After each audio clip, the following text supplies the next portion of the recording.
বসন্তকাল আসলে পরে গাছ গাছালির মজা, সবাই মিলে উড়িয়ে দিল কিশলয়ের ধ্বজা। সেজে গুজে চলল সবাই উৎসবে যোগ দিতে।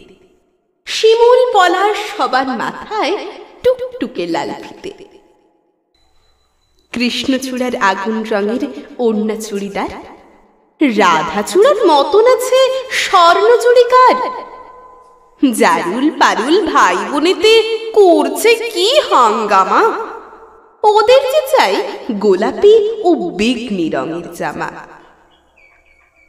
আলোক সজ্জা নইলে কি আর তেমন শোভা খুলে, অমল তাসের ডালি সোনার ঝাড় লণ্ঠন দোলে।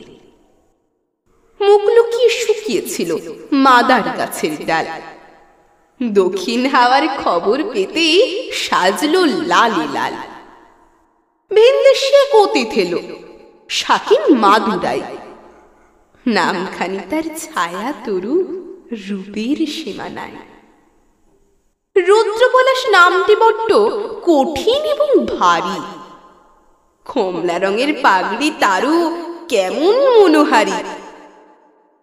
এমনিতর নানান সাজে সেজে সকল গাছ, সবাই মিলে করল শুরু মহোৎসবের নাচ। নাচে গানে খুশির টানে উঠল সবাই মেতে। কেউ দেখেনি দূরের মাঠে কি ছিল উৎপেতে। হিংসুটে এক কাল বসিখী হঠাৎ এলো তেড়ে, ঝাঁপিয়ে পড়ে গাছ গাছালির সজ্জা নিল কেড়ে। ফেললো ছেড়ে নতুন জামা, ঝাঁকিয়ে দিয়ে চুল। পথের ধুলাই লুটিয়ে দিল সদ্য ফোটা ফুল। ধ্বংসলীলা সাঙ্গ করে উধাও হল শেষে।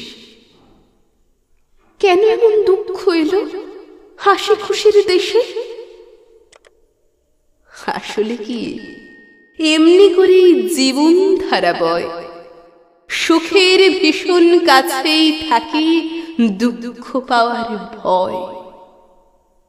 ফুল ফোটানোর মাসে আসে কাল বৈশাখীর হানা, বিপদ কোথায় লুকিয়ে থাকে যায় না তাকে জানা। তাই বলে কি শিমুল পলাশ ফুটবে না আর কাল? রাত পোহালেই উঠবে ভোরে কৃষ্ণচূড়ার ডাল। হিংসুটে ঝড় আজকে যাদের হাত পা দিল ভেঙে, কালকে তারাই নতুন রঙে উঠবে আবার রেঙে। না হয় আবার ঝড়ের হাতে দুঃখ পেতে হবে। ফুল ফুটিয়ে যাবে তারা বসন্ত উৎসবে।